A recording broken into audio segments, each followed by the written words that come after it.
اتنا زیادہ جگلری ہوتی ہے کہ اس میں چینلز جو ہیں وہ کچھ سے کچھ کر سکتے ہیں، جس پہ ٹی آر پیز تو مل گئی ہوں گی کیونکہ قوم کو تو آپ جس طرف لگائیں لگ جاتے ہیں، لیکن کیا ہوا کہ جو سٹینڈرڈ تھا وہ بہت گر گیا۔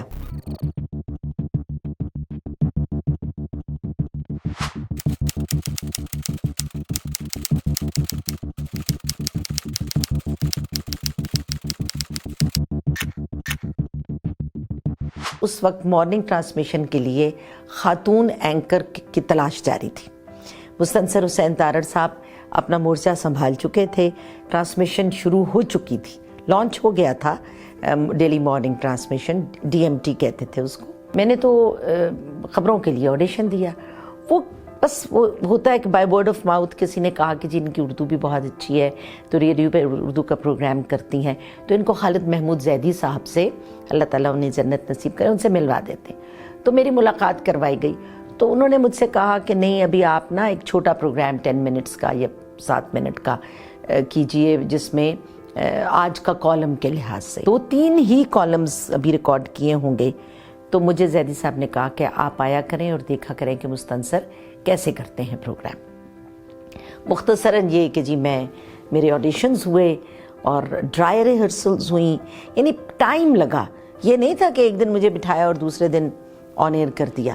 تو ان کی شرط یہ تھی کہ جو اینکر ہو اس کو اسکرپٹ رائٹنگ بھی آتی ہو، تو میرے اسکرپٹ رائٹنگ کے ٹیسٹس ہوئے، اس کی ٹریننگز ہوئیں، ڈرائی ریہرسل جیسے ابھی ہم اور آپ بیٹھے ہیں تو ایسے بٹھا کے کیمرہ صرف رکھ کے میری ڈرائی ریہرسلز ہوتی تھیں۔ لیکن ایک چیز میں نے دیکھی تھی اس وقت، یعنی اتنا بڑا نام، لیکن جو میں ہارڈ ورک دیکھا نا میں نے مستنصر کا، کتنی وہ محنت کر کے آتے تھے۔ رجسٹرز کے رجسٹرز آپ دیکھیے کہ میں دیکھتی تھی ان کے جو لکھے ہوئے ہوتے تھے، یعنی ایسا نہیں تھا کہ وہ آتے تھے اور بس بولنا شروع کر دیتے تھے، بالکل ایسا نہیں تھا۔ وہ ہر چیز اسکرپٹ کر کے، اپنا اسکرپٹ ہوتا تھا، ہر چیز لکھی ہوتی تھی، زیدی صاحب اس کو پڑھتے تھے اور اپروو کرتے تھے۔ جب وہ پروگرامز اپروو جو اسٹیشن سے آتے تھے نا تو پریویو کر رہے ہوتے، پریویو کے وقت میں ساتھ بیٹھتی تھی، میں اپنے پوائنٹس بناتی تھی، اگلے دن کا میں اسکرپٹ میں نے پروگرام نہیں کرنا ہوتا تھا، مستنصر کر رہا تھا، مگر میں اسکرپٹ لکھ کے لے کے جاتی تھی۔ پھر وہ ایک دن آیا کہ مجھے کہا گیا کہ جی کل آپ آن ایئر ہیں۔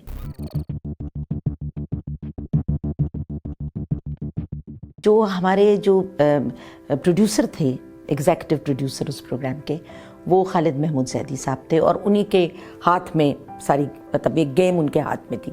تو ایک شام پہلے نیکسٹ مارننگ کو جو ہم نے اگلی صبح پروگرام کرنا ہوتا تھا، اس کا پورا کنٹینٹ ڈیسائیڈ ہو جاتا تھا، یعنی اس کی تھیم ہم نے کیا رکھنی ہے، اور چھوٹے چھوٹے پروگرامز بیچ میں چلتے تھے نا تو ان کی لنکنگز کیا لکھنی ہے، وہ ایک ایک چیز اسکرپٹ ہوتی تھی، ایسا نہیں تھا کہ جو دل چاہا آیا اور بول دیا۔ اور زیدی صاحب وہ مجھے ہمیشہ یاد آتا ہے کہ مستنصر کے بھی اور میرا تو ہر بہت ہی زیادہ پڑھتے تھے، کیونکہ اوبویسلی میں ایک نیا چہرہ تھی اور ایک نیا ٹیلنٹ تھی، تو ان کے ہاتھ میں لال قلم ہوتا تھا، اور اس لال قلم سے جیسے ایک ٹیچر آپ کے نوٹس چیک کرتا ہے نا، تو ایسے وہ ہمارے اسکرپٹ کو چیک کرتے تھے اور باقاعدہ لائنیں لگاتے تھے نیچے۔ تو میں ان سے یہ کہ، اور مجھے اتنا ڈر لگتا تھا کہ ابھی غلطی نکلی اور ابھی غلطی نکلی، لیکن اس میں ہمیں ایک پورشن ضرور رکھنا ہوتا تھا جس پہ ہم کوئی دینی لحاظ سے بات، کوئی اصلاحی بات، کوئی معاشرے کے لحاظ سے کوئی ایسا ہم ٹرینڈ دیکھتے تھے کہ پیدا ہو رہا ہے تو ہم اس کو اصلاح کے طور پر یوز کرتے تھے۔ مذہبی اگر کوئی بات کر رہے ہیں تو کہیں بھی کوئی امبیلنس نہیں ہو جائے، کہیں بھی کوئی ایسا نظر نہ آئے کہ آپ کسی طرف بہہ گئے ہیں، یعنی آپ کو اپنے تمام مذہبی جو ریکوائرمنٹس ہیں، جو فرقے ہیں، جو سکولز آف تھاٹ ہیں، ان سب کو ساتھ لے کر چلنا ہے، یعنی ایک ہم آہنگی کا اور ایک اتحاد اور یگانگت جو ہے وہ قومی لحاظ سے، ملی لحاظ سے، مذہبی لحاظ سے، اگر آپ پروونشل کسی اس کی بات کر رہے ہیں تو یہ ہمارے مقاصد میں تھا۔ صبح 5 بجے گاڑی ہمیں پک کرتی تھی، 7 o'clock 7 بجے 7:15 بجے مجھے آن ایئر ہونا ہوتا تھا۔ وہ وہاں پر جا کے اور پورا اسکرپٹ پڑھا جاتا تھا، یعنی زیدی صاحب جو شام کو انسٹرکشنز تھی، پھر وہ پورا اسکرپٹ پڑھتے تھے، اس کو چیک کرتے تھے، کراس کر دیتے تھے کہ نہیں یہ سارا غلط ہے، اب اس کو تم نے دوبارہ ایسے کہنا ہے. تو یہ سارا کام جو ہے یہ ہمارا کو 2 گھنٹے پہلے ہوتا تھا. یعنی وہ میک اپ اور بال اور وہ بڑی جس کو کہتے ہیں نا اس کی کوئی اتنی اہمیت نہیں تھی.